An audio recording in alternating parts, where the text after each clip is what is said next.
Bonjour à tous, ravi de vous retrouver pour ce nouveau numéro de Canaries Play. On va bien évidemment aujourd'hui revenir sur cette nouvelle victoire des Canaries. C'était samedi soir face à Metz, 1-0 avec nos trois invités du jour. Mais tout de suite, le premier tweet de cet après-midi, il est signé Gérard Ajax. Bien joué pour cette espèce de petit jeu de mots sympathique. Ce coup-ci, Metz n'aura pas égalisé sur un penalty de dernière minute. Et oui, on se réfère à ce mois de février 2017 où les Messins avaient égalisé.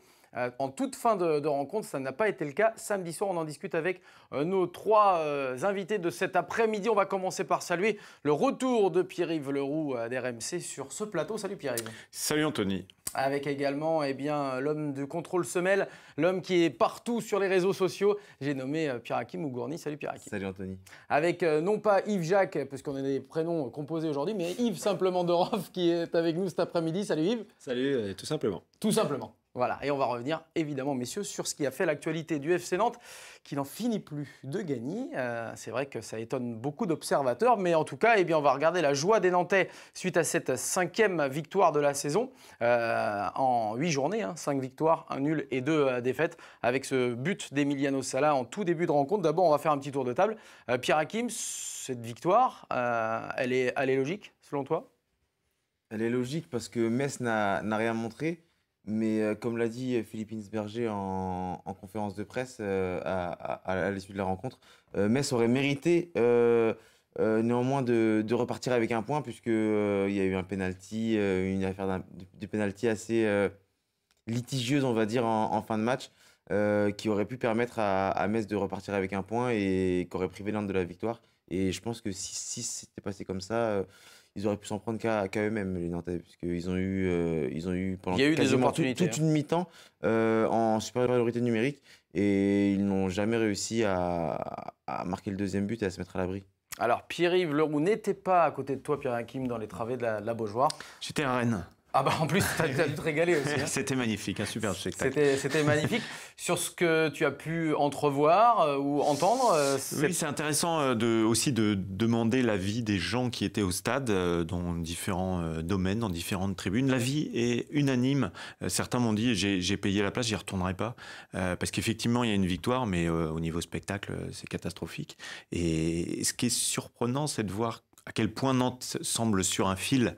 C'est-à-dire que pour l'instant, ça bascule toujours du bon côté. On ne sait pas combien de temps ça va durer. Tant mieux pour le FC Nantes. Ce n'est pas le cas à Rennes. Ce qui est pas le cas, ça bascule plutôt de l'autre côté à Rennes pour l'instant. Mais bon, c'est assez étonnant quand même ce qui se passe depuis le début de la saison. Alors c'est vrai que les scénarios sont souvent en faveur du FC Nantes. On va regarder parce que c'est vrai qu'on parlait de la joie du but nantais inscrit dès la 3e minute par Emiliano Sala. Il y a eu l'histoire aussi de l'expulsion qui a été un des tournants du match.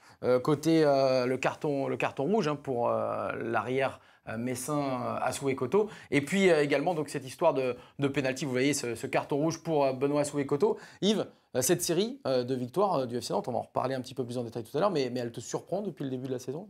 Oui, elle me surprend parce que tout simplement dès le début de la saison et même au-delà, juste à la préparation, j'avais un peu peur pour le FC Nantes parce que au niveau, on a bien suivi tout le feuilleton, on avait réussi à décrocher un entraîneur, mais pas forcément de joueurs. Il y avait plus des joueurs qui partaient et qui arrivaient. Et cette équipe, même à la fin du mercato au mois d'août, elle semblait pas aussi solide que ça pour pouvoir être à ce niveau-là à l'heure d'aujourd'hui. Alors tant mieux, on est très heureux pour eux, comme l'a dit Pierre-Yves, c'est super. Maintenant, moi je suis un peu comme lui, d'avis comme lui, c'est glissant. Pour l'instant, le fil, il tient pas à grand-chose. Il est du bon côté pour nous, alors tant mieux, mais il va falloir peut-être trouver d'autres solutions. C'est vrai que c'est compliqué quand ça marche, on aime bien rester sur ses acquis, mais trouver aussi d'autres solutions pour pouvoir avancer parce que la saison est longue et en tout cas, nous on l'espère fortement que ça reste comme ça dans ce sens-là, mais c'est pas toujours le cas. C'est pas toujours le cas et effectivement on va suivre ça de très près. Nico Radioson, notre confrère, qui nous dit ok, Nantes est béni des dieux, amen. Effectivement vous êtes nombreux à penser un petit peu comme lui sur les réseaux sociaux. Marion, vous savez c'est quoi le talent? Alors il faut lui dire à Marion que vous savez ce qu'est le talent en français, mais vous savez c'est quoi le talent? Être troisième avec 6 buts inscrits, 6 buts marqués, c'est vrai qu'elle a pas tort. Le ratio est assez incroyable, 2,7 le ratio entre le nombre de buts marqués et le nombre de points inscrits. C'est le meilleur ratio européen, tout club confondu, ce qui est assez incroyable. Et puis, Calbossien, une bonne soirée à la Beaujoire. On a eu l'Alsace et la Lorraine en 8 jours, ce qui est effectivement pas mal. Alors, on va écouter l'un des premiers eh bien, des intervenants de ce match, des acteurs de ce Nantes-Metz. C'est en l'occurrence Thomas Dossevi, le lapsus est révélateur. Oui. C'est Mathieu, son petit frère, Thomas Dossevi, qui a été un ancien Canari. Mathieu Dossevi, je vais y arriver, qui était donc du côté de Metz et qui nous a livré son sentiment juste après la fin de cette rencontre, marquée donc par ce fameux penalty inscrit par Nolan Roux, puis retiré, puis manqué par l'attaquant lorrain. On écoute Mathieu Dossevi. On est tous déçus parce qu'on a l'impression qu'on est un peu trahi par l'arbitre, quoi. Il n'assume pas complètement d'avoir sifflé ce penalty. Et, là, il décide tout simplement d'être un peu pointilleux sur la règle. Et voilà, il fait retirer pour 4 Nantais dans la surface et un Messin. Honnêtement, c'est très dur pour nous. Après, voilà, c'est comme ça, c'est le destin. Il faut essayer de bosser et pas trop être déçu, même si c'est très dur. Alors, vous l'avez entendu, messieurs, il parle carrément de ce penalty qui, en fait, a été donné à retirer parce que l'arbitre n'était visiblement pas trop sûr de son coup sur ce penalty. Vous pensez que c'est un peu le cas? Le penalty, il y était? Il y a action, il y a quand même une petite faute quand on revoit les images. Maintenant, à ce moment-là du match, c'est toujours un peu compliqué. Maintenant, on se met du côté nantais, on trouve ça scandaleux. Les Messins, comme l'a dit Dossevi, voilà, et pour eux, il y a pénalty. Après, ils n'ont pas réussi quand même à le remettre sur le deuxième coup. C'est ça qu'ils peuvent s'en mordre les doigts par rapport à ça. Maintenant, écoutez, ce qui est bizarre, c'est peut-être ce fait de resiffler ce pénalty. Même si la règle elle est stricte, elle est comme ça. Quand les joueurs rentrent dans la surface au moment avant que le pénalty soit tiré, il y a à retirer, c'est la règle. Mais c'est vrai que je pense que c'est déjà arrivé plus d'une fois dans un match, que ça soit en Ligue 1, au niveau européen, au niveau mondial. Il n'y a pas eu de retire. Donc voilà. Mais tant mieux pour les Nantais, comme on l'a dit. C'est la bonne spirale. C'est que la règle n'est pas appliquée d'habitude. Il y a très souvent des joueurs qui sont rentrés dans la surface et puis le tir au but ou le penalty est accepté. Et peut-être que c'est plus une question de coach. Là. À ce moment-là du match, le joueur rate le péno, il est à retirer. Est-ce qu'il ne faut pas le faire tirer par quelqu'un d'autre? Oui, ça c'est la question qu'on a pu se poser. Nolan Roux, il a pris ses responsabilités. Il l'a inscrit le premier de fort belle manière d'ailleurs. Ouais. Il avait l'air sûr de lui. Après, il y a tellement de choses qui se passent autour que c'est assez problématique. On a vu ensemble, messieurs, d'ailleurs, des images de l'arbitre à la fin de cette rencontre. Il est venu s'expliquer en zone mixte auprès des journalistes, alors de façon en off, c'est ce qu'on appelle en off dans notre jargon, c'est-à-dire qu'il ne voulait pas, d'abord, il ne voulait pas de caméra du tout. Il voulait bien s'exprimer auprès des radios et de la presse écrite, mais pas de caméra. Donc on lui a dit que c'était un petit peu bizarre. Donc finalement, il l'a fait de manière un petit peu en off. Et en gros, ce qu'on a pu voir de toute façon, ce qu'on a pu entendre, c'est que lui, il était sûr de son fait. Il dit clairement qu'il y a beaucoup de joueurs qui sont rentrés dans la surface avant le coup de pied de réparation. En fait, quand on a regardé les images, nous on les a regardées, re-regardées, il y a 4 Nantais pour un Messin. Donc ça peut paraître quand même, Pierre Hakim, un peu dégueulasse, si vous me passez l'expression. Ouais, mais après la règle... La règle ne montre pas de différence entre le nombre de joueurs nantais et le nombre de joueurs messins. On est d'accord dans le règlement. Comme l'a dit Philippe Insberger à la fin du match... T'as bien écouté Philippe Insberger, on va le réécouter après. Il y a la lettre et l'esprit. Et c'est ce qu'il reprochait. Mais par contre, il y a plus de messins.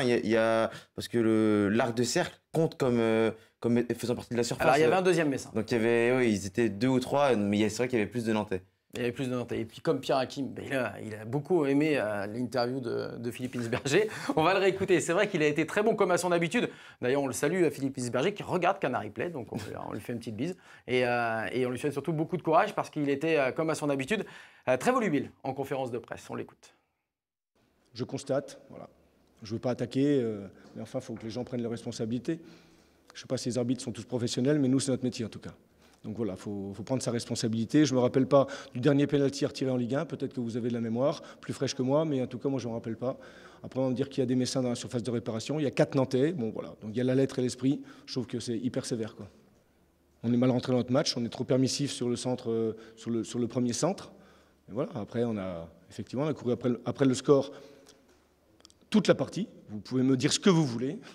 On mérite un point. Il est bon, Il est bon. Si on avait des entraîneurs à chaque fois comme ça, mais en même temps, est-ce qu'il n'a pas raison?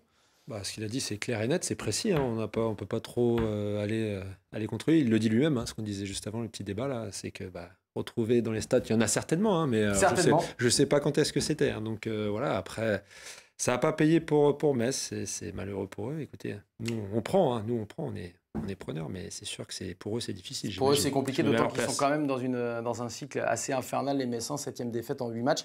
C'est vrai que ça doit être très compliqué. Sébastien Piochel sur Twitter qui nous dit « Certains ont parlé de Thomasson sur le second péno, point d'interrogation.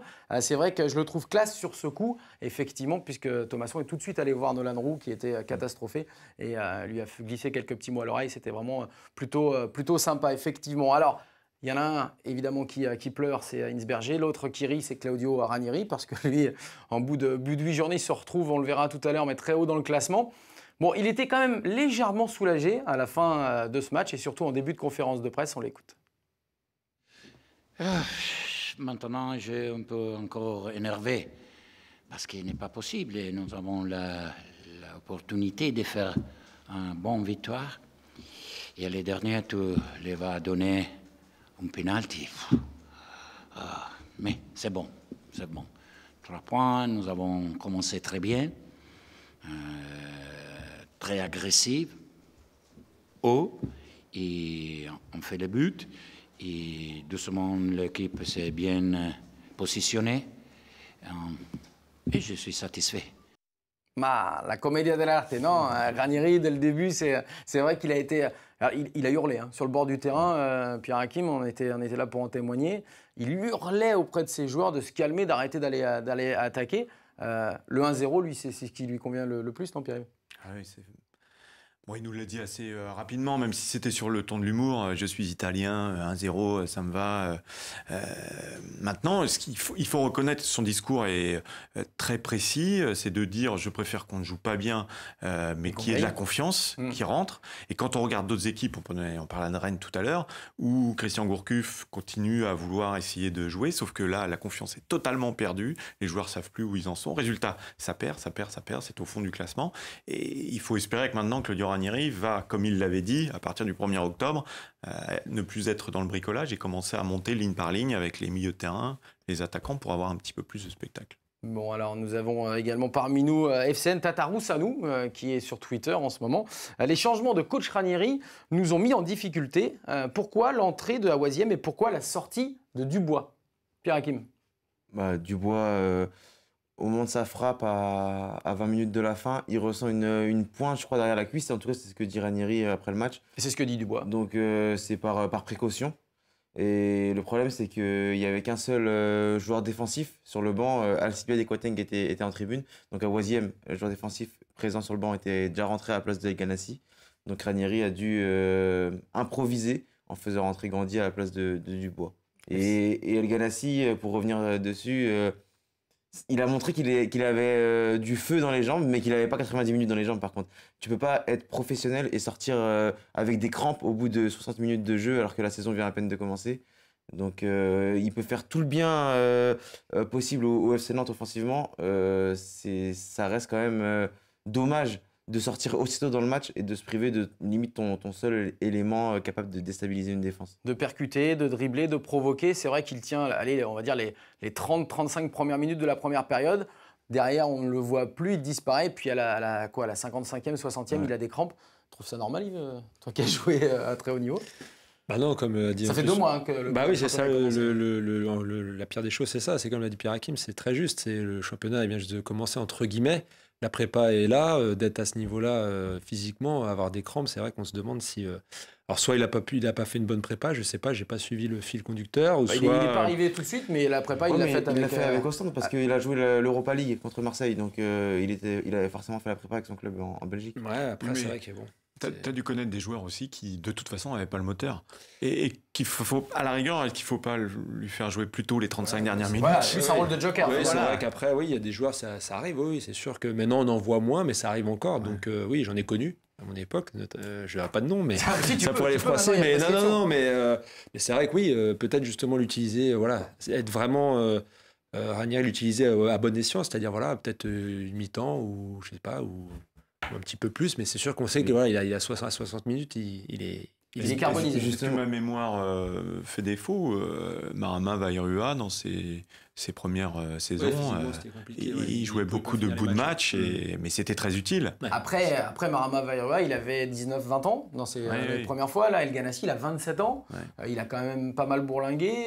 C'est quand même compliqué. Alors, est-ce qu'il faut effectivement pas le cantonner à un rôle de joker? Mais justement, en fait, on a vu qu'à chaque fois qu'il était entré en jeu, il s'était montré dangereux sur ses premiers ballons. Là, c'est encore une fois sur son premier ballon qu'il se montre dangereux. Donc, il montre qu'à chaque fois, quand il est frais, il peut apporter quelque chose. Et là, on va avec des si, on mettrait Paris en bouteille, ou je sais pas c'est quoi l'expression. Mais, C'était pas mal, c'est pas mal. C'est pas loin. si jamais Nantes ne marque pas dès le début de match et à l'heure de jeu, il y a toujours 0-0, comment tu fais avec El Ganassi qui a des crampes? Comment tu fais pour mettre Metz en difficulté? C'est pour ça que le fait de garder El Ganassi sur le banc et de le garder pour la dernière demi-heure, ça te permet d'avoir des solutions en fin de match si le score est toujours bloqué. Ça veut dire qu'il faut mettre quelqu'un à sa place d'entrée de jeu. Et le problème, c'est que c'est le seul qui a ce profil-là. Si tu mets Iloki, c'est bon défensivement, mais il t'apporte pas assez offensivement. Et Thomasson, c'est pareil, par rapport à ce qu'il est capable de faire, il n'est pas forcément au niveau en ce début de saison. Donc c'est compliqué en fait. Il faut peut-être mieux attendre que les défenseurs soient fatigués, effectivement, pour le C'est faire peut-être entrer. c'est peut-être ça, mais ce qu'on est en train de dire, ce qui est assez incroyable, c'est que cette équipe de Nantes, elle nous paraît limitée, elle nous paraît avoir des joueurs qui sont pas au top. Et puis on va le voir, hein, on peut prendre une petite photo pour le classement, parce que c'est assez incroyable, regardez, 3e de Ligue 1, ex aequo, 4e à la différence de but avec Marseille. Moi, je la prends à la photo parce que ça fait depuis 1998-99 que le FC Nantes n'avait pas été aussi bien classé après 8 journées, messieurs. C'est assez incroyable quand même. C'est le double de points, je crois, que la saison dernière au même moment, avec René Girard. Qui n'a jamais eu d'ailleurs 16 points. Il est parti avant. C'est vrai. Donc, le pauvre, on a une petite pensée pour lui parce qu'il n'aura jamais su ce que c'était 16 points. Et d'ailleurs, c'est pour ça, Anthony, que je voulais rebaptiser cette belle émission Canary Play Canarital. Canarital, très joli. Très joli. Je pense que désormais, c'est certain. On sera à la mode italienne toute la saison. Canarital, et voilà. Si Claudio Ranieri veut venir un jour s'exprimer ici, pas de problème. On va rebaptiser ou voilà, Canari Ranieri.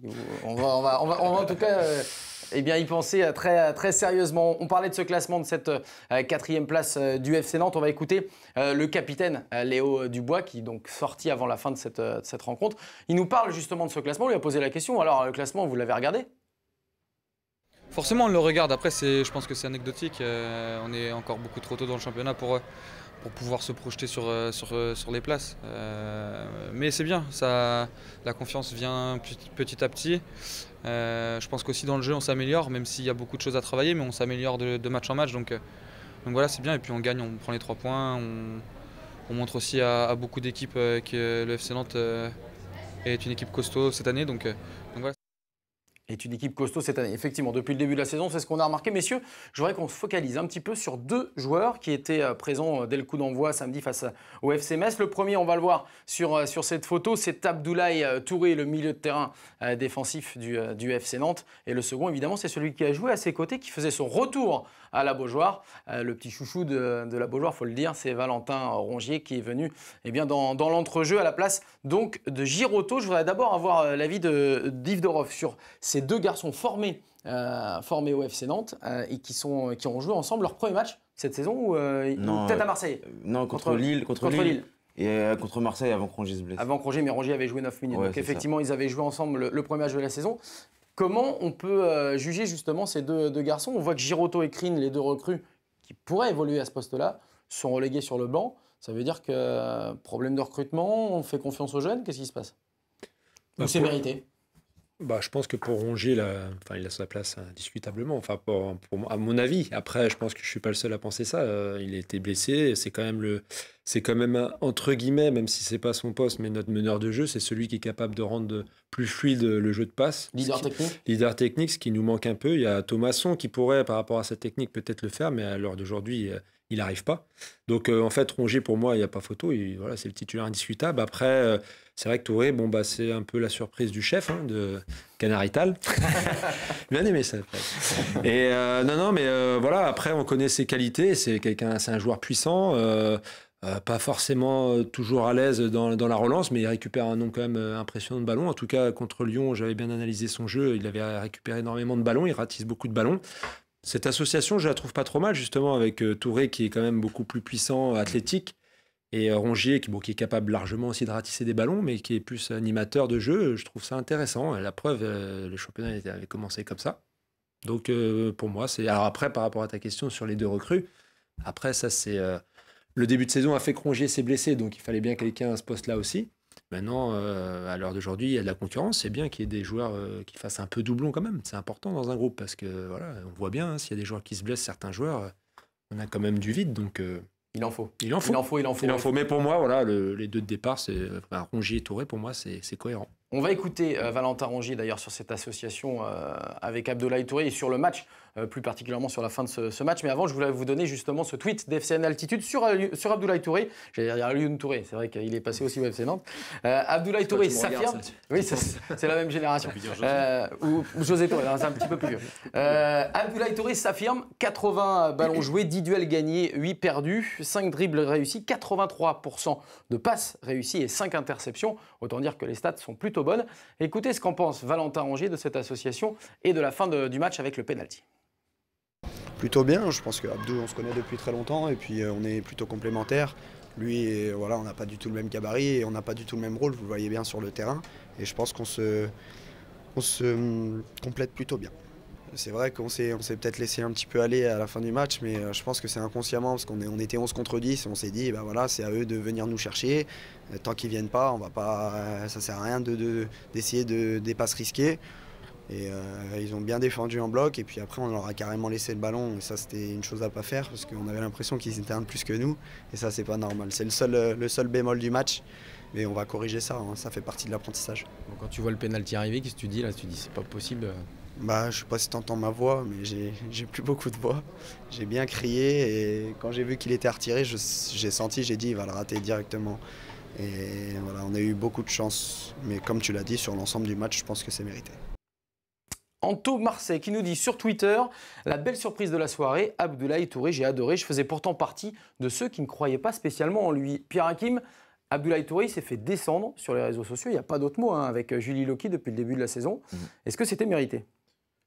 Ça pouvait se comprendre, parce qu'il y avait énormément de déchets de la part d'Abdoulaye Touré au niveau des passes. Mais par contre, il était présent au niveau de la récupération et c'est son rôle premier, même s'il l'avait dit l'année dernière qu'à la base, ce n'était pas une sentinelle.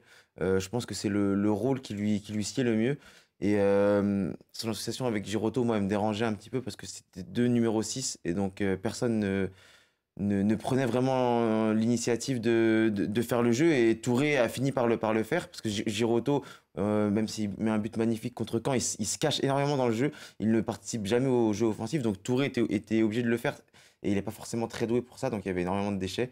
Et dans un rôle de 6, qui se projette un peu moins, même s'il l'a quand même fait contre Metz, il est beaucoup plus intéressant et il est très complémentaire de Valentin Rongier. Abdoulaye Touré, Pierre-Yves Leroux, il s'est fait tailler, mais aussi par sa technique un petit peu frustre, sur ce qu'on a pu voir.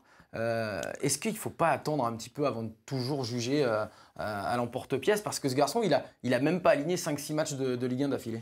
Mon inquiétude, elle est plus générale, elle est sur la Ligue 1. Quand on voit le niveau technique de la Ligue 1 aujourd'hui, par rapport à ce qu'on a connu il y a encore quelques années, c'est quand même affolant, quoi. Et on se demande ce qui a été fait dans les jeunes années. Donc Abdoulaye Touré fait partie de cette génération-là où le physique a pris le pas sur la technique. Et j'ai peur que ça ne se corrige pas, très rapidement. Autant le physique, on peut le travailler. La technique, c'est avant que ça se bosse. Donc je pense que ça va être... inné aussi parfois. Ouais, aussi. Donc ça va être une limite pour lui. J'ai peur que ça soit une limite. Ouais, c'est vrai que c'est plus jeune que ça se travaille. Toutes ces gammes-là qu'on peut faire, contrôle, passe, c'est les gestes simples, mais ça, on l'apprend dans les centres de formation, dans les sports-études, dans les écoles de foot.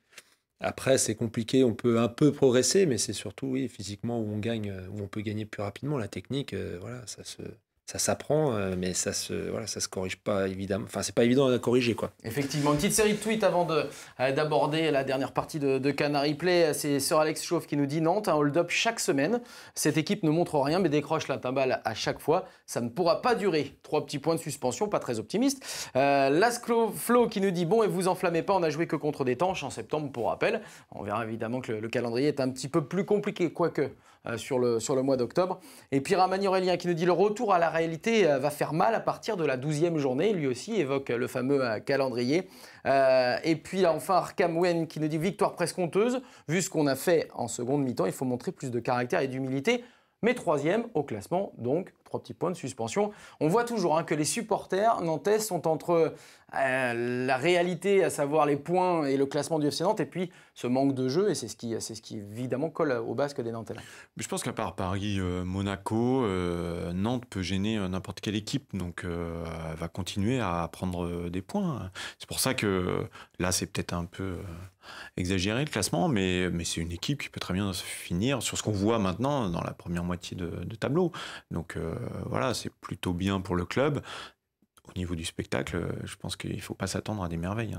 Non, effectivement. Alors ceux qui ont fait le spectacle, et bien malgré eux, c'était évidemment les supporters du FC Nantes qui ont rendu, vous allez le voir, un bel hommage à l'un des leurs. C'était en tout début de rencontre avec ce magnifique tifo dédié évidemment à Pierre-Yves qui les a quittés il y a quelques jours, et ils ont vraiment réussi un magnifique tifo. C'était très poignant cet hommage rendu donc à Pierre-Yves. On voulait évidemment le rappeler avant de clore ce Canary Play. On va regarder, messieurs, ensemble ce qui attend les Canaries, puisque là il y a la petite coupure internationale. D'ailleurs, j'en profite au passage, si vous voulez voir 2 magnifiques buts, allez sur le site internet du FC Nantes en U19. Les 2 buts, je ne sais pas si Pierre Hakim, qui est un adepte de la réserve et des jeunes, les a vus. Ouais, si, j'ai vu. Le retourné de Tsagé et le but de Louvambo sur coup franc, c'est vraiment des purs petits bijoux. Allez regarder, c'était vraiment très sympa. Regardez ce qui arrive pour le FC Nantes du côté du calendrier. Les Nantais, on l'a dit, 4e au classement. Déplacement Bordeaux, ça va être un test quand même. Le premier test peut-être pour des Nantais qui sont dans le haut de tableau. Ah oui, Gourvenec, là c'est quand même costaud, même s'il n'a pas... on a vu contre Paris, ça peut aussi exploser, mais c'est Paris en face. Là, ça sera un vrai test. En revanche, les trois autres matchs, ça peut très bien passer pour le FC Nantes.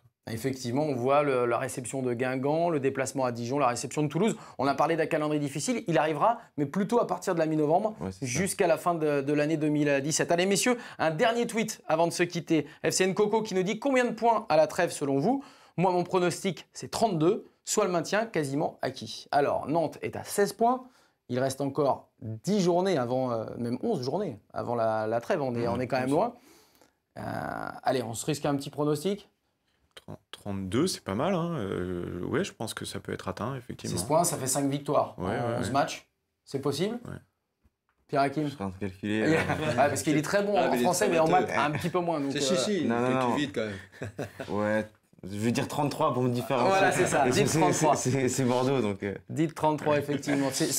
On peut atteindre ce total. Si en atteignant ce total, ça veut dire qu'on est à la moitié, on est quasi européen à la moitié du championnat. Oui, enfin... mais... 32 points. 32 points. Non, mais ouais, quand on voit le calendrier, là, je suis d'accord avec Pierre. C'est vrai que c'est possible. Il y a Bordeaux. Alors c'est quand même un test, Bordeaux, parce que depuis le début de saison, ils sont quand même solides. Non, mais là, ça peut faire 7 points en 4 matchs. Oui, voilà, ça peut faire 7 points en 4 matchs, c'est possible. Je veux dire, Guingamp, Dijon, Toulouse, c'est à notre portée. Voilà. Il y a un enchaînement. Après, je crois, Paris, Rennes, Monaco, Nice, Saint-Étienne. T'es pas sûr de prendre des points à chaque match, là. Donc ou alors gêné, peut-être, mais bon. En même temps, on verra. Peut-être que les Nantais n'auront pas cette réussite insolente qu'ils ont depuis le début de cette saison. En tout cas, alors ils vont nous faire mentir. Oui, certainement. D'ailleurs, c'est ce que fin août, on regardait les pronostics de Loïc Folio, notre confrère de Ouest France, qui disait oh là là, le calendrier, il faut se méfier au mois de septembre parce que, ok, ce ne sont pas des foudres de gars, mais il faut se méfier. Bon, il y a eu 12 points sur 12. Si vous vous adressez à des gens qui connaissent rien au foot, c'est ce que j'allais dire. On le salue au passage, évidemment, Loïc Folio. Messieurs, je vais vous remercier. Vous souhaitez une très bonne semaine. Petit repos là ce week-end pour tout le monde. Pas de Beaujoire, pas de match à l'extérieur, c'est bon? Il y a du vélo. Ah, il y a du vélo. Il y a Paris-Tour dimanche. Effectivement. Il y en a qui travaillent. Et il y en a qui bossent quand même. Mais c'est aussi du vélo. C'est aussi du boulot, pardon. C'est du vélo. Le lapsus, évidemment, est là. Excellente fin de semaine à toutes et à tous. On va remercier les équipes techniques autour de Jean-Luc Tollet cet après-midi. Et puis, on se retrouve, nous, mardi prochain pour un nouveau numéro de Canary Play. D'ici là, n'oubliez pas, hashtag Canary Play, hashtag FC Nantes. Et à mardi prochain. Bye bye.